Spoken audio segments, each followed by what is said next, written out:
Can you make fun of the joke? Yes. Can you question why in the world it should be airing during the middle of the afternoon on the WNBA? Yes. Should you be calling for consequences for a joke even if it landed flat and you think it wasn't particularly funny? In my opinion, no. We would look at these people and think to ourselves, man, you are a total loser. We have allowed the fake world of the internet, social media, to be treated more seriously than we have the real world. This was from the WNBA All-Star Game.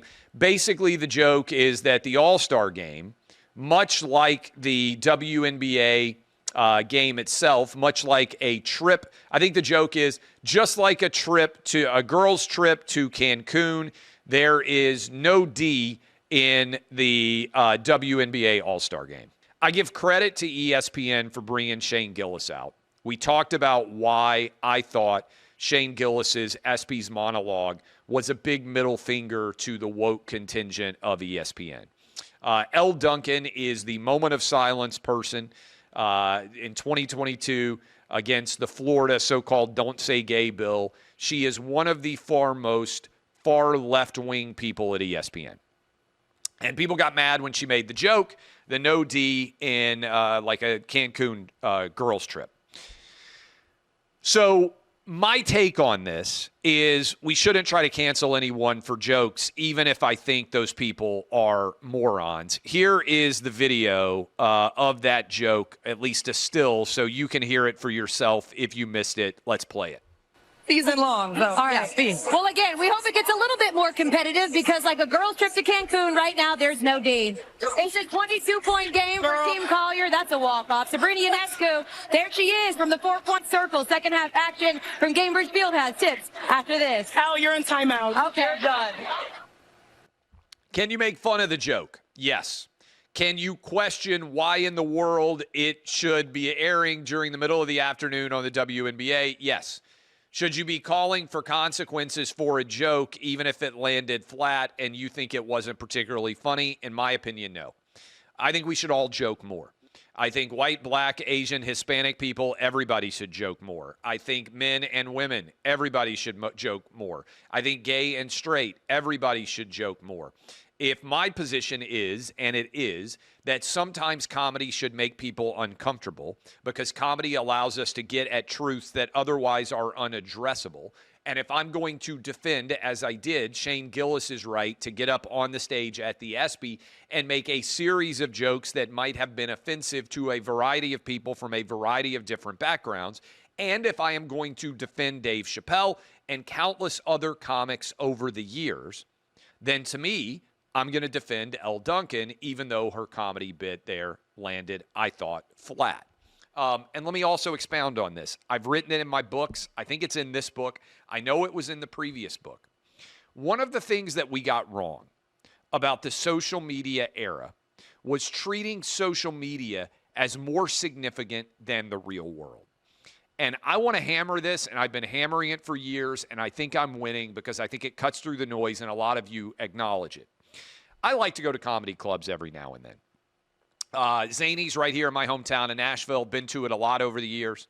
I have met a lot of friends. Some of them have been on the programs. You guys have heard from them who are comedians over the years. If I drive by Zany's in downtown Nashville and somebody is about to perform and there are protesters standing outside of that comedy club, and they are holding up signs, as we saw happen back when Dave Chappelle was being protested at Netflix because he was making jokes that made trans people uncomfortable. I said, hey, you know what? What would you do and what would I do? We would look at these people and think to ourselves, man, you are a total loser. You have decided to spend your day standing outside of a comedy club complaining about the jokes that are going to be told inside of it. Yet, that person would have traveled to the comedy club. They would have gotten poster board. They would have made a sign protesting about what was going to be said. And they would stand in the heat, in the cold, in the rain, in the snow, whatever the weather was, and they would directly own what their opinion was of the jokes being told there. And do you know how we would respond?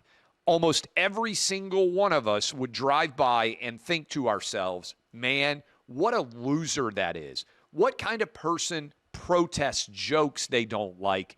Just move on. If you don't like the jokes, go do something else. Don't buy a ticket. Yet when somebody picks up their phone and they decide to clip a video and they say, oh my God, can you believe so-and-so said so-and-so? We've got to cancel them. That joke is not appropriate.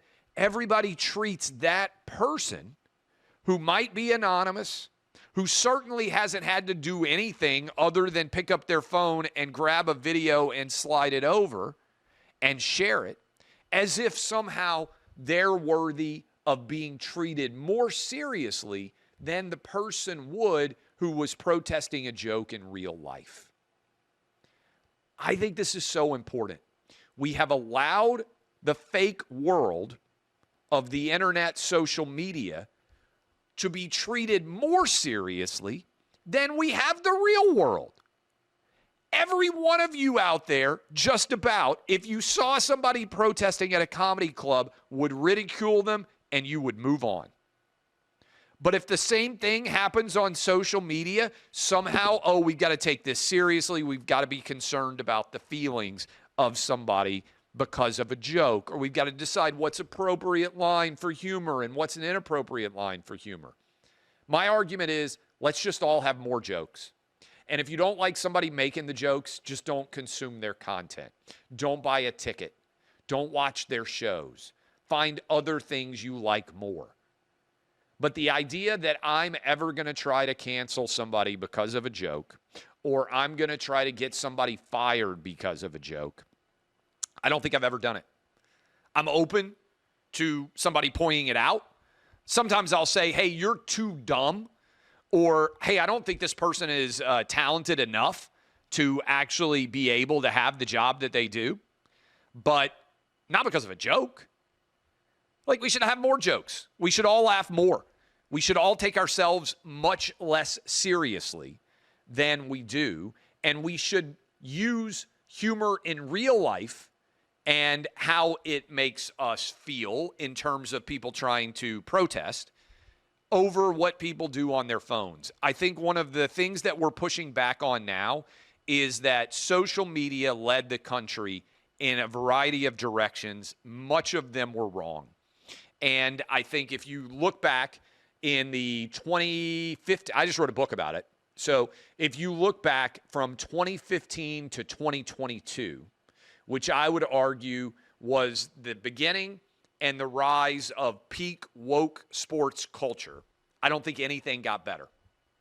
I really don't.